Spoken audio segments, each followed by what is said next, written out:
Hi, Charles here from Grayson One Video.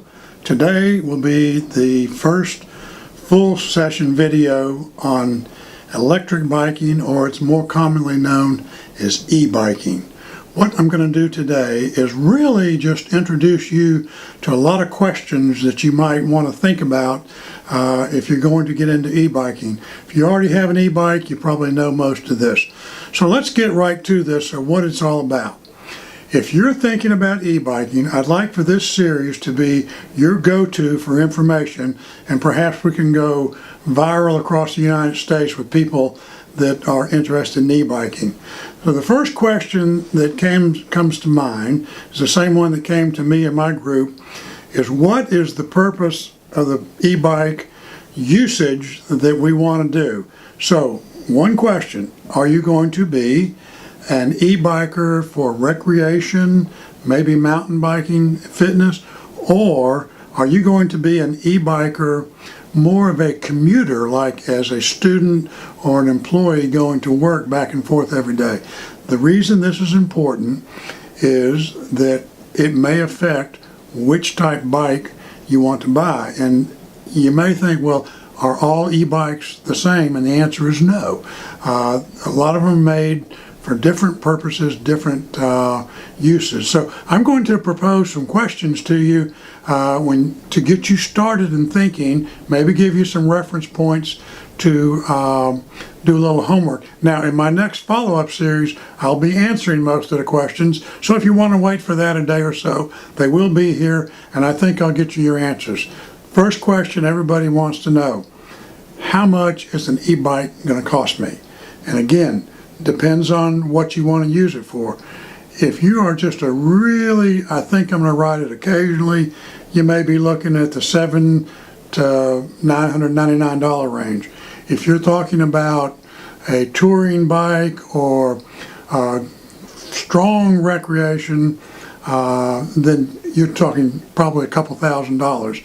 And if you're going to be a commuter, you may even go up to $4,000, $5,000, $6,000. Now I know you might say, Charles, that's as much as a car, and it is. So those are the things you want to think about. Most people, if they're only in the thinking phase of e-bikes, they'll have some questions like, well, let's see, how does the battery work? In the older style e-bikes, you would have had a lead acid. You won't see any more or frequent, those kind of batteries. Most all of them now are lithium-ion, lithium cobalt type batteries. Great batteries, have a good lifespan, probably good for 1,000 charges. And no, you don't have to worry about memory. You can use it halfway, charge it back up. Use it 3/4, charge it back up. You don't have to worry about memory. When you store it, you do want to do it most with a full charge on it. So when you talk about batteries, that leads to another question, and it's probably the biggest question, also the hardest to answer, is what will be my range on my e-bike? And when you talk to a bike shop, a dealer, when you ask that question, you may feel like you're getting a little equivocating from the person, but there's a good reason for that.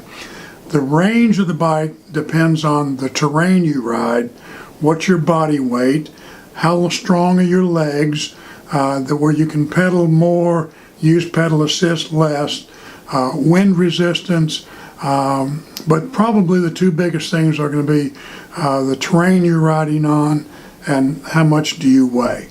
So as you have more experience on a bike, an e-bike, your dependence on pedal assist and electric power will go down, your leg strength will go up, which means your battery life will be longer. I'll try to get into that more in another video. How do you secure the battery? Well, most of them have a key lock. When you exit the bike and go inside somewhere, it's pretty well locked in place. And frankly, in most bikes, they're not really visible. So that unless somebody knows e-bikes, they're not likely to try and steal your battery.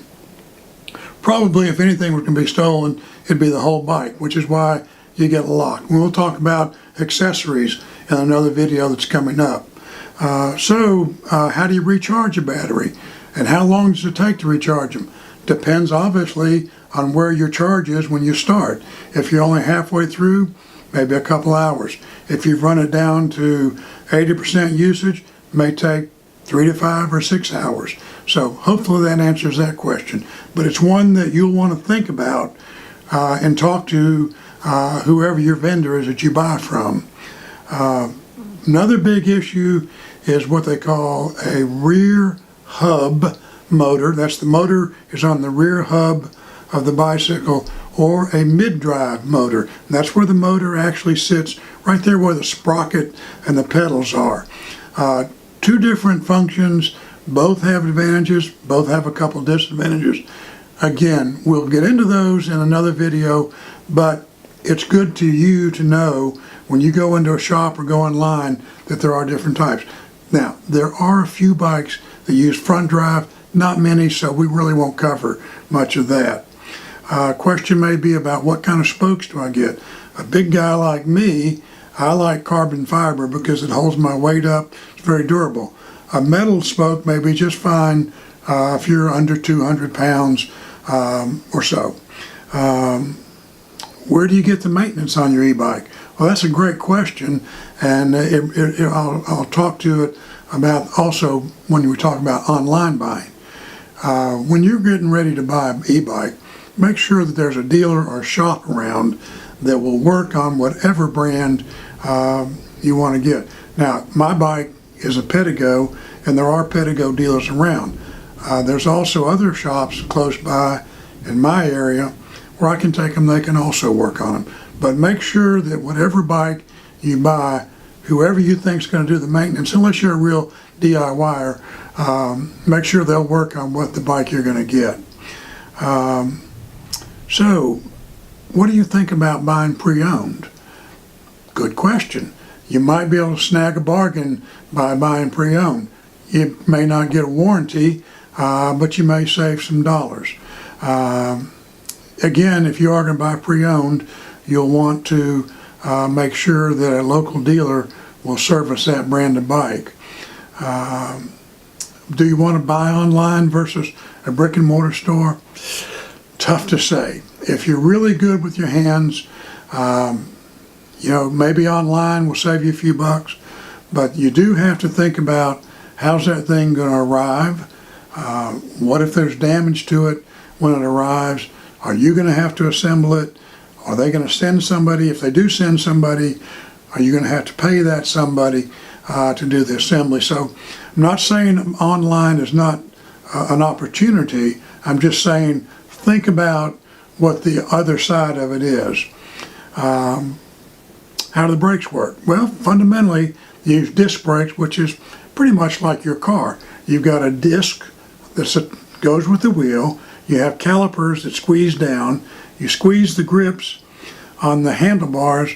That squeezes the caliper, and that slows the bike down. You have one grip for the back brake, one for the front. Typically, you always want to squeeze back first, front second, because if you squeeze front first and the front stops too quick, over you'll go. So you want to be careful about that.